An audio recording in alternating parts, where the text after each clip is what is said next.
পয়গম্বর মুসা আলাইহিস সালাতু ওয়াস সালাম এর জামানার একজন উম্মত, বনি ইসরাইলের একজন উম্মত, কিয়ামতের ময়দানে ঘোষণা হয়ে যাবে জাহান্নামী। কেন? জীবনে একটা নেক করে নাই, সারাটা জিন্দেগি গেছে নাফরমানি করতে করতে করতে। কোনোদিন আল্লাহকে একদিন আল্লাহ বলে ডাক দেয় না, কোনোদিন পয়গম্বর মুসাকে নবী বলে স্বীকার করে নাই। তো যেদিন মারা গেছে ওদিনকে ওই মদ পান করতে করতে মারা গেছে। তো কিয়ামতের ময়দানে ফয়সালা হয়ে যাবে জাহান্নামী। ফেরেশতারা চুলের মুষ্টি ধরে জাহান্নামে নিয়ে যাবে। আমার মালিক পিছন দিক থেকে ফেরেশতারা দাঁড়াও, কোথায় নিয়ে যাওয়া হইতেছে আমার বান্দা? বলে মালিক, ও তো সারা জিন্দেগিটা কাটাইছে নাফরমানিতে, ওর ফয়সালা, ওর কোনো নেক নাই, জাহান্নামে নিয়ে যাইতেছে। আমার আল্লাহ বলবেন না ফেরেশতারা, আমার বান্দা না, ওরে আমি খুব ভালোবাসি, আমি ওরে বানাইছি না, ওরে জাহান্নামে কেমনে দিবা? ওরে আমি মাফ করে দিছি। বলেন সুবহানাল্লাহ। আমার আল্লাহ বলবে বান্দা, এই বান্দাটারে মাফ করে দিছি।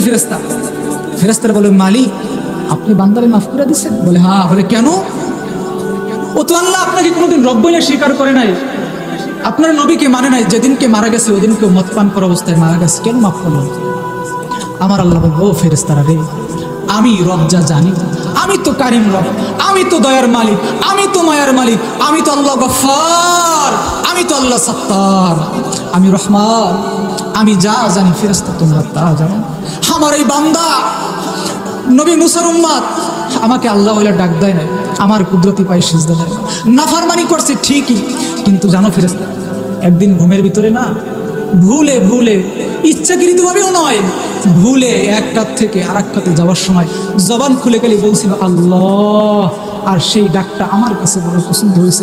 আমি রব গফফার, আমি রব রহমান, ওর ওদিনকে ডাকের উসিলায় আমি আল্লাহ ওর জিন্দেগির গুনাহগুলো মাফ করে দিয়া ওরে আল্লাহ আমি জান্নাতি বানাই দিয়েছি। বলেন সুবহানাল্লাহ। উনি তো পয়গম্বর মুসার উম্মত, আপনার আমার অবস্থা, আপনি আমি তো বিশ্বনবী সাল্লাল্লাহু আলাইহি সাল্লামের উম্মত। তাহলে আপনি আমি যদি পিছনের ভুলগুলো থেকে শিক্ষা নিয়ে যদি তওবা করার মতন তওবা করতে পারি, আমার আল্লাহ বলবে বান্দা তোর গুনাহকে পর্যন্ত, তোর বডি বরাবর পর্যন্ত তুই চিন্তা করিস না, আমি আল্লাহর রহমত তোর ঘরের ছাদ পর্যন্ত। বলেন সুবহানাল্লাহ। এ বান্দা তোর গুনাহ কি তোর ঘরের ছাদ পর্যন্ত? না বান্দা টেনশন করিস না, আমি আল্লাহর রহমত আসমান জমিন পর্যন্ত ভরা। বলেন সুবহানাল্লাহ। বান্দা তোর গুনাহ করতে করতে আসমান আর জমিনের ফাঁকা জায়গা সব পূরণ করে ফেলাইছো, কোনো খালি জায়গা নাই।